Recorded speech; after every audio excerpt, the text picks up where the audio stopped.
Hey, what's going on, guys? Welcome to the channel. I'm Ben, and this is my 2022 Gen 3 KLR 650. I've owned this bike for about 2 years now, and I put about 3,300 miles on it, which I know is not a lot, but when you've got other bikes in the garage and if you got 2 jobs and 2 kids, there aren't a whole lot of hours in the day left for motorcycling. But I got as much out of each one of those miles as I possibly could, and I have definitely put this thing to the test. It has seen hours on the highway at 70 miles an hour plus. It has been on muddy single track. It has been on snowy single track. It has been ripped down ATV trails as fast as I could ride it. I've even had this thing out on frozen lakes and rivers. This bike has seen some real adventures so far and has been an absolute blast. If you guys watched the full review video that I did on it not too long ago, you'll know that I am going to be parting ways with this bike, but I thought that this would be a good video to do for those of you who are interested in especially a Gen 3, but are sort of new to KLRs and also would just like to know if there's any sort of new weird things to look out for on this third generation. And I think there definitely are. There's some things that I don't think should scare you off, but you should definitely be aware of. So let's get into it. The first thing is actually something that I heard a lot back when I had my Gen 2, and then when I got my Gen 3, I got asked even more, and that is oil consumption. If you guys have done any research on KLRs, you should hopefully have come across the fact by now that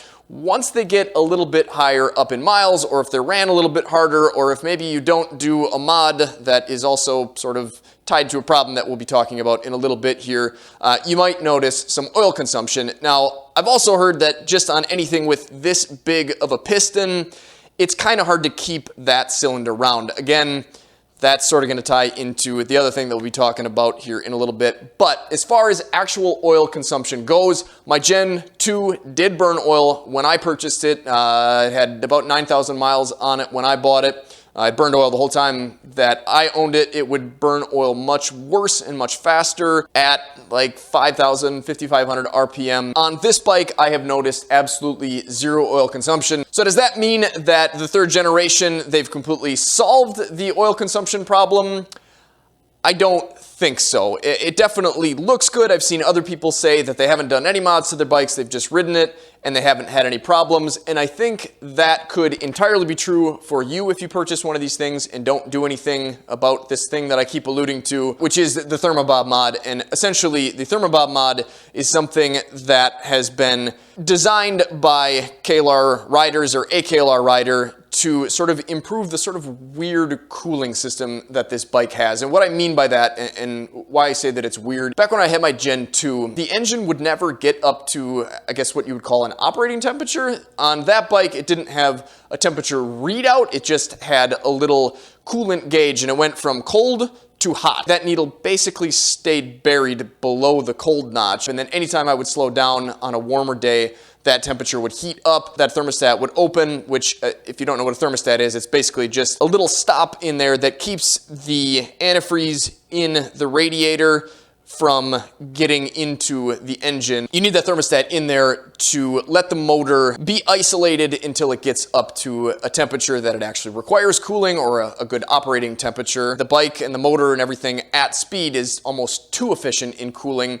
So it's not until you, like I said, are going slow, then it opens, lets all that cold antifreeze or ambient air antifreeze that's been sitting in the radiator into the motor, and then that big cylinder, or the rings rather, inside of that big cylinder that have to try to seal out the combustion or keep the combustion on the top side and the oil on the bottom side, start to have a bit of a hard job, because that big of a cylinder wall is gonna start to see some variations. I would definitely have to recommend the Thermobob mod unless you're really only gonna be running the thing out on the road and not gonna be doing any traffic driving or any slow-moving trails driving. If you're gonna do either of those things, though, I think honestly it is best to do the Thermobob mod. Now, I promise there are, like I said, some specific Gen 3 stuff that I wanna go over, but I think if I go over the Thermobob, I definitely have to go over the doohickey right afterwards. Now, if you guys are completely unfamiliar, which I kind of find that hard to believe in now, but if you are, the doohickey is sort of a shorthand name, or a more catchy name, I guess,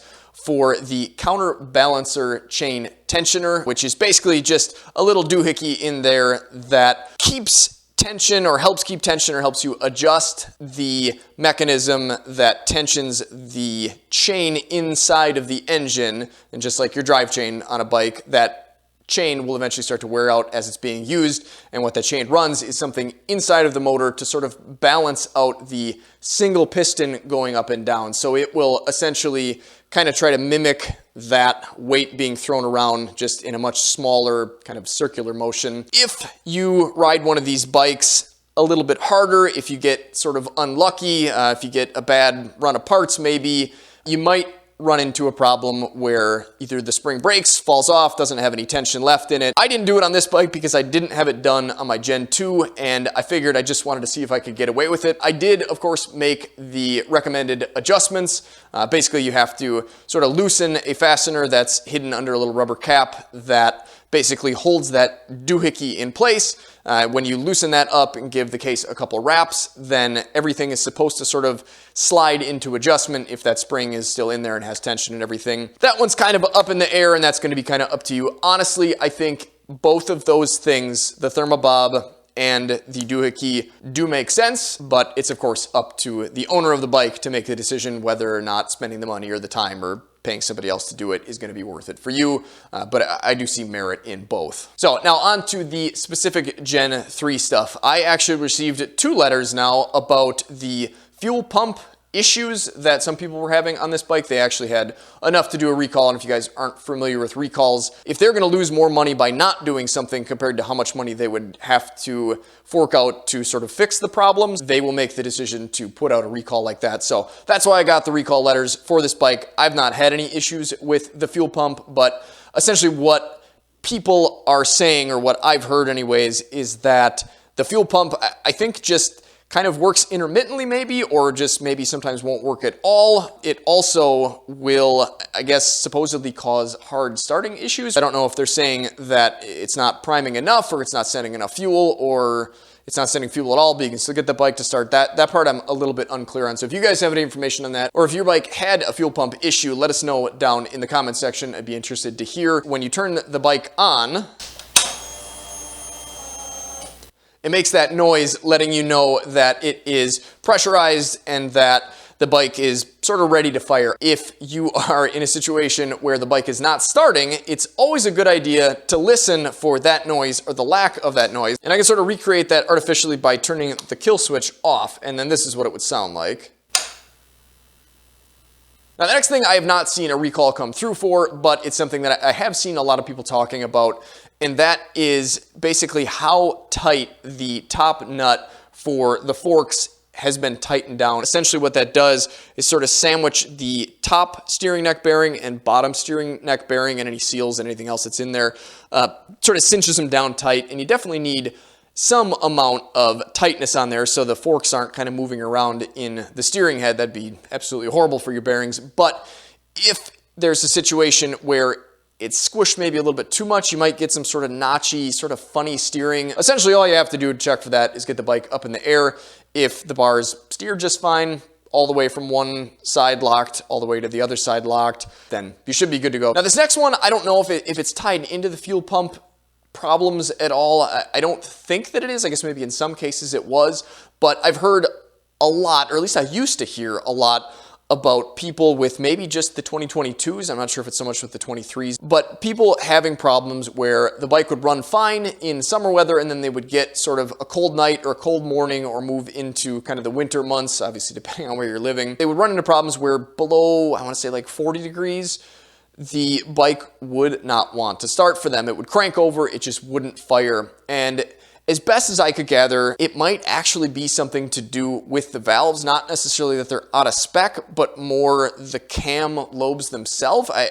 It seems like an odd thing to me that would be something that some bikes had issues with and others didn't, but I suppose anything is possible. Machinery wears out, parts will just come off the line bad. So if you're test riding a used one of these, or if you're at the dealership and you're testing it out, if it's possible, I would say it'd be a good idea to try to start it when it's completely cold in the coldest weather that you can possibly find. If that's not something you're going to be able to do, it might just be something you have to look at, or be aware of down the road.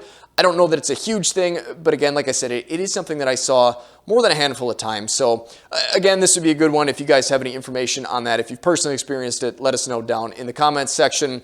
I have not had a problem. I've started this bike in probably 20-degree weather, maybe more like 30. I guess the garage is always a little bit warmer, but I've definitely had it out in the snow and shut it off and let it sit for a while and never had any problems. So the final thing that I noticed actually within the first couple of miles of riding this bike is the squeaky fairings. And now that might not seem like a big deal, except for the fact that at that time, right after I bought it, I didn't know that it was the fairings. I had no idea what it was.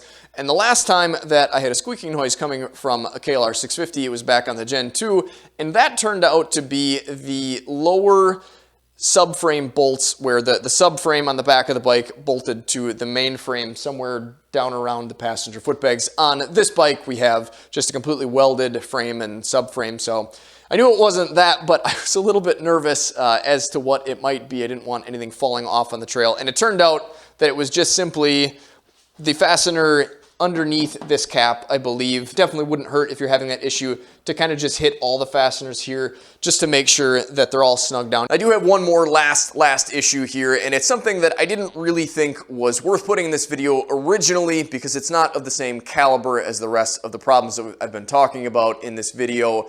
This one is easy to fix, it's free, but it's definitely something that I think you need to know about before you end up out on the road at night and your headlights are pointing at the trees. I don't know what the issue is or why a lot of bikes are coming this way, but it seems like a lot of the headlights are adjusted as far up as they can go. So I want to go over real quick how to fix that just so you guys don't run into the same issue like I did. We'll get that down in there. If I turn this clockwise, like that, my beam is going down slowly. So I'm going to give that quite a few cranks. Again, going clockwise is going to be lowering the light. Counterclockwise would be bringing it up higher. Now with just that one adjustment point, I did actually move the high beams along with the low beams. So those don't need any separate adjustment. They just stay right along with the lows. If you guys have any other problems that you can think of, let us know down in the comments section. If you guys have any other information or anything else you think would be helpful to anyone interested in buying one of these bikes, go ahead and let us know down in the comments section. I've gotten lots of great information from you guys. So huge thanks to all you guys over the years for helping me out. I've had a blast with this bike and I cannot wait to get on my next bike and have some new adventures on that one, but I have to say I really am gonna miss this bike. If you guys are looking at one, definitely check out my review video on it. It's not a bike for everybody, but if you're the type of person that meshes well with a bike like this, I think you would really enjoy it because it has been so good to me and has been so much fun. So thank you guys for watching. Take care, stay safe, stay swanky, get out, enjoy this beautiful world any chance you get. And if you can't do that right now, here's some more videos to check out in the meantime.